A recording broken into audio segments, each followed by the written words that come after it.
Alunos e alunas, na segunda parte da aula de História do Amazonas. Essa segunda parte é Política e Poder na Amazônia Colonial. A primeira parte foi Religião na Amazônia Colonial. Essa segunda parte é Política e Poder na Amazônia Colonial. Então vamos lá o que interessa. Vamos ver as narrativas, os textos, as fontes foram, como sempre, difíceis de encontrar. E a tentativa de nós chegarmos a uma conclusão. Então, a narrativa diz o seguinte: estrutura política de domínio português na Amazônia. Política, quem é que mandava na Amazônia colonial? A parte que corresponde à Amazônia brasileira atualmente. Portugal. Nós já falamos que essa região, no período colonial, pelo Tratado de Tordesilhas, pertencia à Espanha, mas acabou que Portugal expandiu para essa região e dominou. Então, a primeira questão aí é o domínio português na região amazônica, né?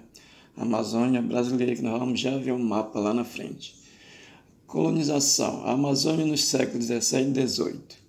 Durante todo esse período, da colonização na Amazônia, 1823, os portugueses expulsaram outros povos, que nós já falamos na aula anterior também, os povos como os holandeses, os ingleses, os franceses e principalmente os espanhóis, porque, como foi já citado, essa região pertencia pelo Tratado de Tordesilhas à Espanha. Construíram fortes, formaram vilas e cidades, converteram uma parte dos indígenas sobreviventes ao cristianismo. O que está dizendo aí? Que os portugueses foram avançando. A questão dos fortes era porque, a princípio, era uma questão militar, de defesa, de conquista, demarcação do território e tomada de posse. E com isso, consequentemente, vão surgindo as vilas e, posteriormente, as cidades, e a questão dos indígenas que foram convertidos ao cristianismo, que foi o tema da primeira parte.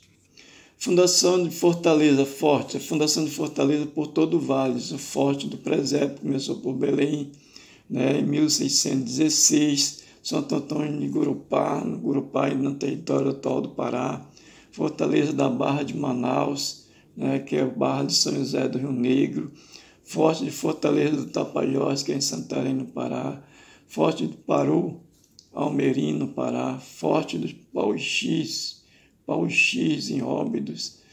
São Francisco Xavier, Tambatinga, no Amazonas. Forte de São Gabriel, Cachoeira. Então, os fortes foi essa demarcação a partir de uma proposta militarizada, militar, conquistar o território que estava em disputa com outros povos da Europa. Está bem claro aqui o texto, a narrativa. Infelizmente, nós estamos exatamente nessa condição aqui. Nós vamos ter um mapa dos vários fortes, das fortalezas, né? Isso aqui era o que nós vamos falar já, o início do território, o início do estado do Maranhão e Grão-Pará, depois Grão-Pará e Maranhão, assim por diante. Então, aqui são os fortes, que dentro daqui nós já falamos anteriormente, né? Tem um mapa para ilustrar. Política, poder e poder na Amazônia colonial, que é exatamente confirmando a nossa temática. Amazônia colonial portuguesa. Então, o poder aqui é da coroa portuguesa, é de Portugal, a metrópole é Portugal, e a colônia aqui, no caso desse território, é a Amazônia. A Amazônia que nós vamos identificar, como nós vimos no mapa anteriormente, né? Segundo os historiadores, como Francis Jorge dos Santos, a Amazônia portuguesa é outra colônia portuguesa na América. Então, tinha a colônia Brasil e a colônia Amazônia, né? Segundo historiadores, e aqui na pessoa da representação do Francisco Jorge, que é um dos historiadores da Amazônia, essa instituição de poder, estrutura de poder, funcionava assim: a colônia Brasil e a colônia Amazônia. Estrutura política na Amazônia colonial. A criação do estado do Maranhão e Grão-Pará. Então, essa foi a primeira formalização estrutural da política, já com uma instância de estado, o estado do Maranhão e Grão-Pará, que é uma estrutura política, né?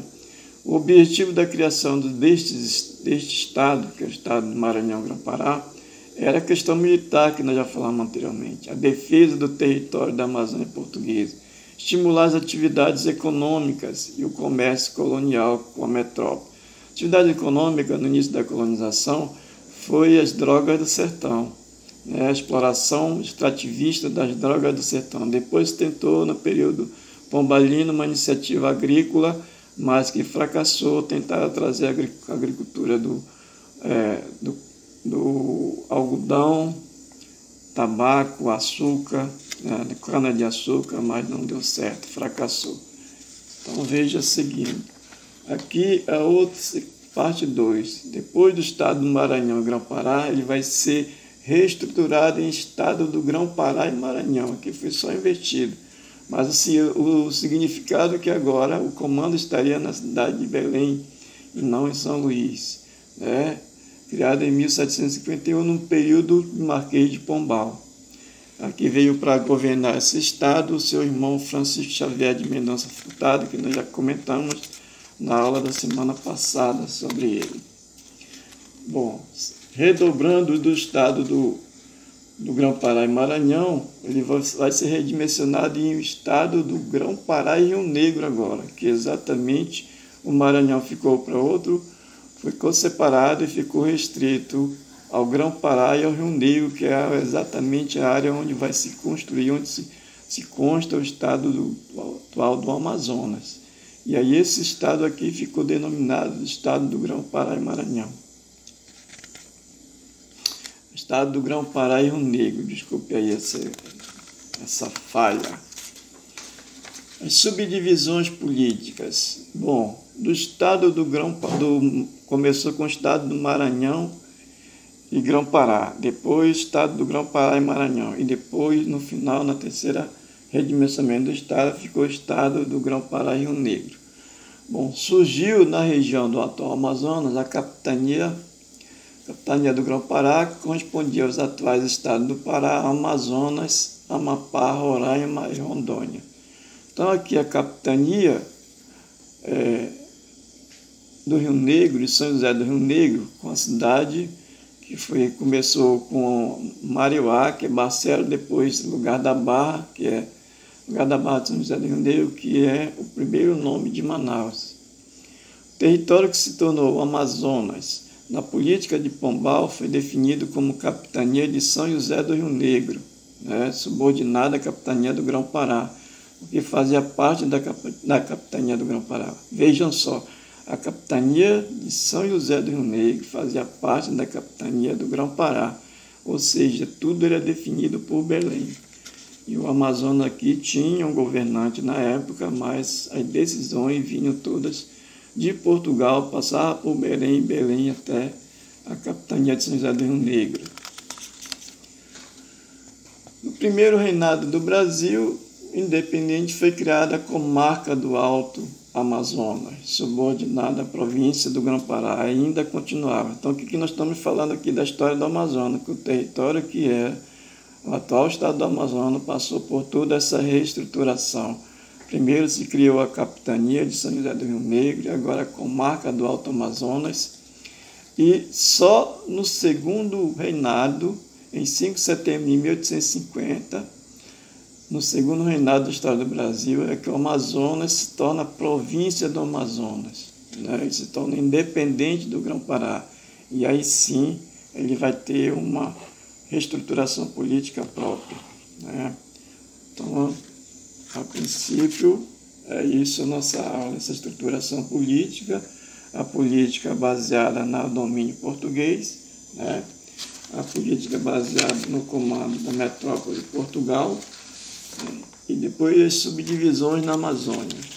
As subdivisões que nós vimos foi a estruturação de poder, a reorganização política de poder. Criaram primeiro o estado do Maranhão e Grão-Pará, depois o estado do Grão-Pará e Maranhão, em terceiro estado do Grão-Pará e Rio Negro. E o Amazonas, primeiro, capitania de São José do Rio Negro, depois comarca do Alto Amazonas e, por fim, província do Amazonas. Essa é a estruturação política que vai se tornar o Amazonas um estado que nós conhecemos atualmente. Ok? É isso nessa aula.